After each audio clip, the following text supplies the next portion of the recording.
Here are some common mistakes which are red flags to the selection committee. Dear Sir, Madam, Dear Sir, Ma'am, Dear Professor, Hello, Professor.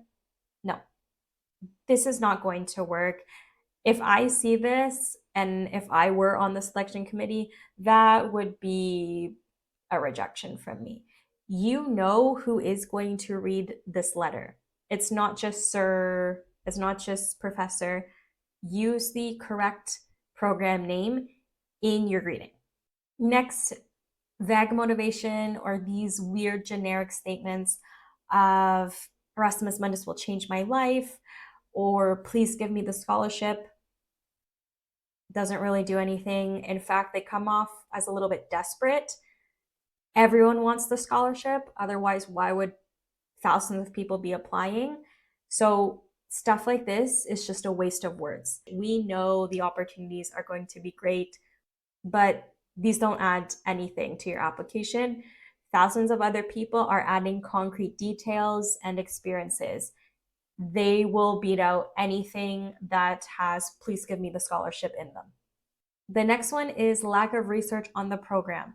I understand that most people apply to multiple programs. That makes sense. You don't want to put all your eggs in one basket. The problem comes when people are recycling the same LOM and they just change the program name, or they have used AI and ChatGPT to generate their LOM, and the details that ChatGPT generated are not actually part of the program. You really need to ensure that you are not mixing up programs and that you are researching well. That's why I'm saying you need to spend at least like a few hours going through the entire web page and the external links. Next is too much on personal backgrounds. This is a letter of motivation for a master's degree. It's not a letter asking for funding from a charity or from a nonprofit. Because it is an academic setting, ensure that you're not dumping all of your problems and challenges into the LOM. Again, it's okay if you disclose a few details or if you use that as the foundation for your motivation. Otherwise, you end up just talking about things that have nothing to do with the degree. Exceeding the word limit is also a problem. If you do, you jeopardize your application. It's as simple as that. Don't do it. Don't try to think you can get away with it. Don't do it at all. Next, spelling and grammar errors. I feel that's quite obvious by now, especially applying for a master's program. Ensure that the spelling is correct, that the grammar is correct, and that everything flows and makes sense. You don't want very long sentences because that's going to exhaust the reader.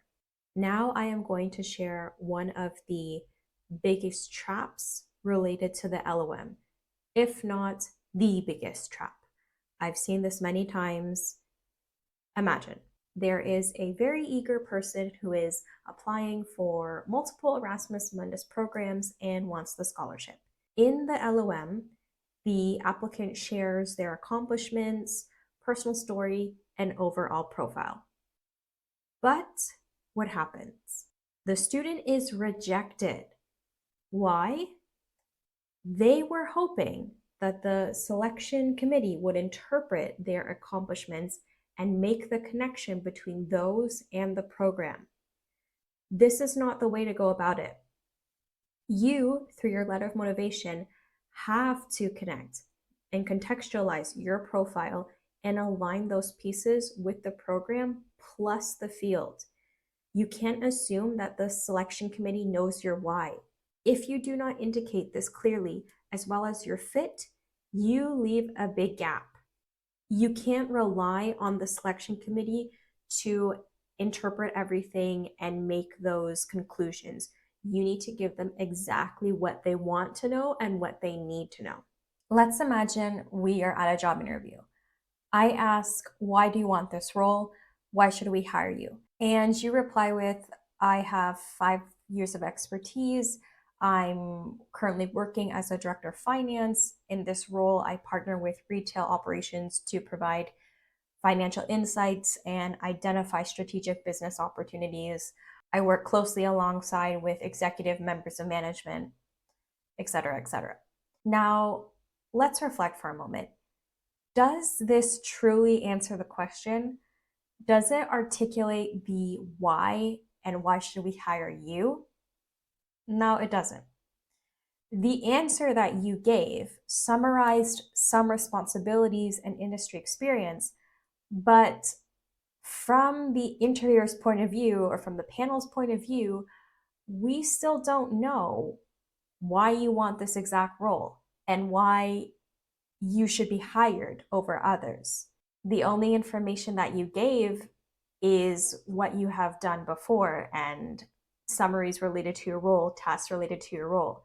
You didn't actually answer the why do you want this role? What impact will you make in this job? What are you going to do in the future for us and with us? This is the logic and approach you need to have when creating your LOM. You cannot assume that the selection committee can interpret everything and piece together what you mean.